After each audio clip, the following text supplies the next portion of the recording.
हरे कृष्णा। आज हम एक और बहुत ही महत्वपूर्ण श्लोक जो भगवत गीता की हैं उसके बारे में चर्चा करेंगे। वो श्लोक है 16वें अध्याय का 7वां श्लोक। इस श्लोक में भगवान कृष्ण ने क्या कहा पहले हम ये समझेंगे एंड देन उसके बाद मैं आपको इसका मतलब बताऊंगा। तो भगवान कृष्ण कहते हैं, आसुरी स्वभाव वाले लोग यह नहीं समझ पाते कि उन्हें किन कार्यों को करना चाहिए और किन कार्यों से दूर रहना चाहिए। ऐसे लोगों में ना तो बाहरी या आंतरिक पवित्रता होती है, ना ही उचित आचरण होता है और ना ही वे सत्य का पालन करते हैं।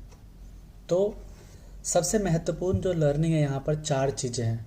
सबसे पहली चीज़ क्या है कि जो आसुरिक प्रवृत्ति के व्यक्ति हैं उन्हें ये नहीं पता है कि कौन से एक्शन सही है और कौन सा गलत है। इसको हम कहते हैं पावर ऑफ डिस्क्रिमिनेशन। तो वो डिस्क्रिमिनेट नहीं कर पाते हैं कि क्या कार्य सही है, क्या कार्य सही नहीं है, क्या कार्य करना चाहिए और क्या कार्य नहीं करना चाहिए। दूसरी बात है, उन्हें ये नहीं पता कि क्या ये बेनिफिशियल है या दूसरों को इससे हार्म होगा।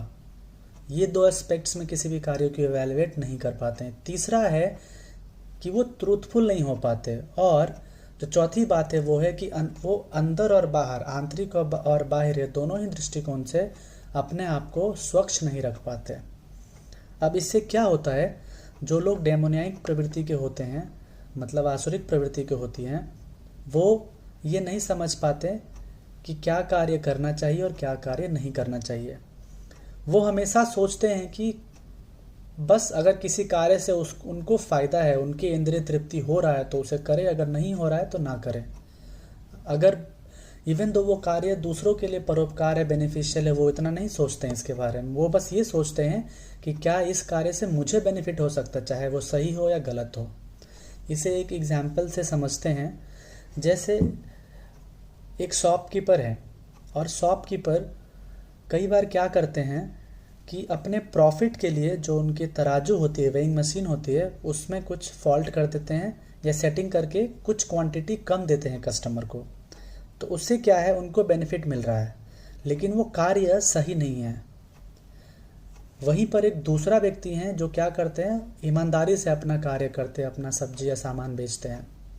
अब समझिए, तत्काल के लिए ऐसा लग सकता है कि वो जो व्यक्ति हैं उनको बेनिफिट हो रहा है, लेकिन जब लोगों को मालूम पड़ जाता है कि ये ऐसे धोखा कर रहे हैं, ये हमें सही सामान, सही क्वांटिटी में सामान नहीं दे रहे हैं, तो लोग उनको तिरस्कार करते हैं, उनको वैल्यू नहीं करते, इवन दो वो कुछ सालों में पैसे भले ही ज़्यादा कमा ले।